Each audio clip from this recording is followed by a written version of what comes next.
যে বীজ আমরা বপন করেছিলাম তার ফলাফল আজকে 24 সালের এই গণ অভ্যুত্থান।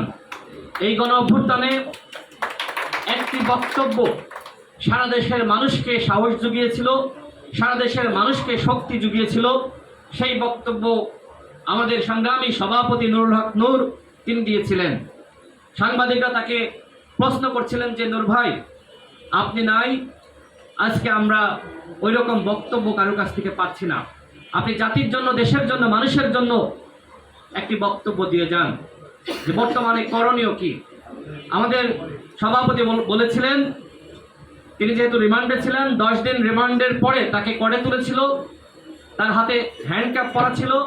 তিনি বলেছিলেন 90% সরকারের পতন হয়ে গিয়েছে এবং পুলিশের অনেকেই তাদের চেহারা দেখলে বোঝা যায় যে এই সরকার টিকতে পারবে না, আর 10% তোমাদেরকে ধাক্কা দিতে হবে। এই একটি বক্তব্য আজকে ইতিহাস হয়ে গিয়েছে। এই একটি বক্তব্য মানুষকে সাহস জুগিয়েছিল। যে আন্দোলন এক প্রকার মৃত হয়ে গিয়েছিল, এই বক্তব্য শুনে মানুষ নতুনভাবে সাহস পেয়েছিল। আমাদের অফিসে এসেছিলেন বিএনপি নেতা শিমুল বিশ্বাসের ছোট ভাই, আপন ছোট ভাই আমাদের জুয়েল ভাই, তার সাথে এসেছিলেন, যিনি আইনজীবী অধিকার পরিষদের আহ্বায়ক নির্বাচিত হয়েছেন।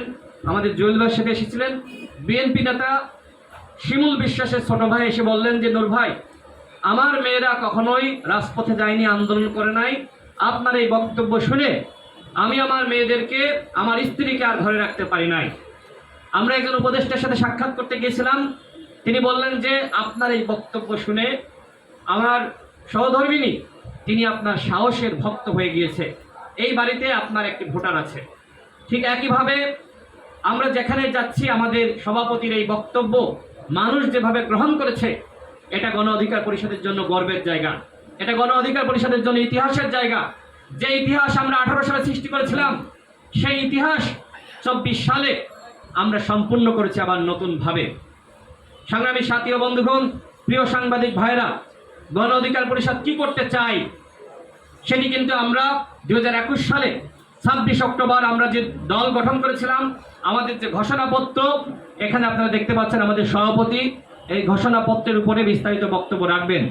আজকে যে রাষ্ট্র সংস্কারের কথা বলা হচ্ছে, এই রাষ্ট্র সংস্কারের কথা তো আমরা তখনই বলেছি। আমরা বলেছি দলীয় প্রধান রাষ্ট্র প্রধান হতে পারবে না। আমরা বলেছি যে পরপর না, আমরা বলেছি যে একজন ব্যক্তি 2 বারের বেশি প্রধানমন্ত্রী হতে পারবে না। একজন ব্যক্তি যদি 2 বার প্রধানমন্ত্রী হয়, তার জীবনে আর কিছু পাওয়া লাগে?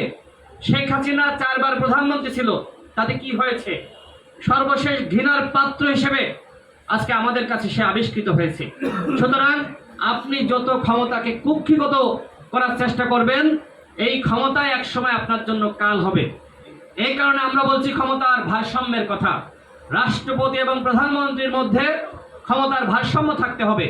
এই কথাগুলো আমরা আমাদের ঘোষণাপত্রে ওই সময়ই বলেছি।